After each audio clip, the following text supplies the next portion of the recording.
ಹಾವೇರಿಯ ನರೇಗಲ್ ಗ್ರಾಮದಲ್ಲಿನ ಗಲಭೆ ಕೇಸ್ಗೆ major twist ಸಿಕ್ಕಿದೆ. ಬಿಜೆಪಿ ಮುಖಂಡನ ಮನೆಯಲ್ಲಿ ಆಶ್ರಯ ಪಡೆದಂತಹ A17 ಆರೋಪಿಯನ್ನು ಅರೆಸ್ಟ್ ಮಾಡಲಾಗಿದೆ. ಎಂಥ ವಿಚಿತ್ರ ಇದು ಬಿಜೆಪಿ ಮುಖಂಡ ಮನೆಯಲ್ಲಿ ಆರೋಪಿನ ಅದು ಗಲಭೆ ಎಬ್ಬಿಸಿದಂತು, ಅಲ್ಲಿ ಕುಡುಗೋಲು ಹಿಡ್ಕೊಂಡು ರಕ್ತಪಾತ ಮಾಡಿದಂತು. ಬಿಜೆಪಿ ಮುಖಂಡ ಆಶ್ರಯ ಕೊಟ್ಟರು ಅವ್ರಿಗೆ. ನೋಡಿ, ಶೌಕತ್ ಅಲಿ ಅನ್ನೋನು ಬಂಧನ ಮಾಡಿದ್ದಾರೆ. ನೋಡಿ, ಶೌಕತ್ ಅಲಿ ನೆಗಳೂರು ಹೋಗಿರ್ತಾನೆ. ಅಲ್ಲಿ ಬಿಜೆಪಿ ಮುಖಂಡ ಮಧುಗೌಡ ಯತ್ನಳ್ಳಿ ಅವ್ರ ಮನೇಲಿ ಇರ್ತಾನೆ. ಇವನು ತಲೆ ಮರೆಸ್ಕೊಂಡಿದ್ದ ಅವ್ರ ಮನೆಯಲ್ಲಿ. ಹಾವೇರಿ ಜಿಲ್ಲಾ ಹಾನಗಲ್ ತಾಲೂಕಿನ ಬಿಜೆಪಿ ಮುಖಂಡ ಇವರು ಮಧುಗೌಡ ತಡರಾತ್ರಿ ಕಾರ್ಯಾಚರಣೆ ನಡೆಸಿ ಆರೋಪಿಯನ್ನು ಬಂಧಿಸಿದ್ದಾರೆ ಪೊಲೀಸರು. ಇದಕ್ಕೇನು ಹೇಳ್ತಾರೆ ಹಾಗಾದ್ರೆ ಬಿಜೆಪಿ ನಾಯಕರು? ಏನು ಹೇಳ್ತಾರೆ ವಿಜೇಂದ್ರ ಅವರು? ನೋಡಿ, ಆರೋಪಿಯನ್ನ ನಿಮ್ಮ ಮುಖಂಡ ರಕ್ಷಣೆ ಮಾಡಿ ಇಟ್ಕೊಂಡಿದ್ರು. A17 ಆರೋಪಿ ಶೌಕತ್ ಅಲಿ ಮಧುಗೌಡ ಯತ್ನಳ್ಳಿ ಅವ್ರ ಮನೇಲಿದ್ದ. ಈಗ ಅವನನ್ನ ಅರೆಸ್ಟ್ ಮಾಡಿದ್ದಾರೆ, ವಿಚಾರಣೆಗೆ ಒಳಪಡಿಸ್ತಾ ಇದ್ದಾರೆ.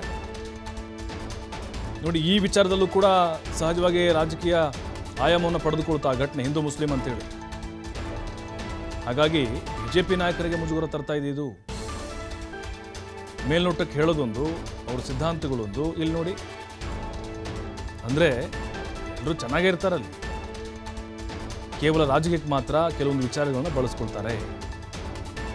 ಈ ನರೇಗಲ್ಲ ಗ್ರಾಮದಲ್ಲಿ ಅವತ್ತು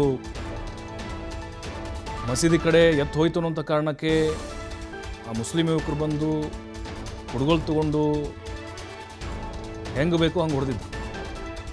ಭಾಳ ಜನ ಗಂಭೀರವಾಗಿ ಗಾಯಗೊಂಡಿದ್ದು. ಅದರಲ್ಲಿ ಶೌಕತ್ ಅಲಿ ಕೂಡ ಆರೋಪಿಯಾಗಿದ್ದ. ನೆಗಳೂರಿಗೆ ಹೋಗಿದ್ದ ಇವನು. ಬಿಜೆಪಿ ಮುಖಂಡ ಆತನಿಗೆ ಆಶ್ರಯ ಕೊಟ್ಟಿದ್ದ.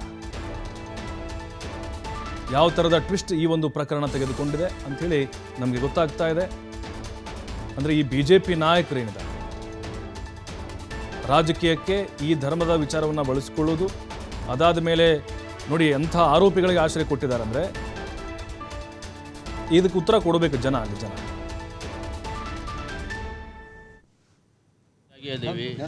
ನಾವು ಅವತ್ತು SP ಮೇಡಮ್ ಹತ್ರ ಹಿಂದೂ ಮುಖಂಡರು, ಆಮೇಲೆ ನಾವು ಮುಸಲ್ಮಾನ್ ಮುಖಂಡರು ಎಲ್ಲರೂ ಸೇರಿ ಅವ್ರ ಹತ್ರ ಮೆಸೇಜ್ ಕೊಟ್ಟಿದ್ದೇವೆ. ನಾವು ಯಾವುದು ಇದು ಕೋಮ್ ಗಲಭೆ ಅಲ್ಲ, ನಾವು ಶಾಂತ ರೀತಿಯಿಂದನೇ ಅದೇವಿ. ಅವ್ರವ್ರು ವೈಯಕ್ತಿಕ ಅಂತೇಳಿ ಕೊಡದ್ಲಿ. SP ಮೇಡಮ್ರು ಏನು ಮಾಡಿದ್ರು, ನಿಮ್ಗೆ ಇಮಿಡಿಯೇಟ್ಲಿ ನಿಮ್ಗೆ ಕೊಟ್ಟಿದ್ದು ಗೊತ್ತೈತಿ. ಅವರು ನಿಮ್ಮ ಎದುರಿಗೆ ಹೇಳಿದ್ದಾರೆ, ಇದು ಯಾವುದು ಕೋಮ್ ಗಲಭೆ ಅಲ್ಲ, ವೈಯಕ್ತಿಕ ಆಗಿದ್ದಷ್ಟ.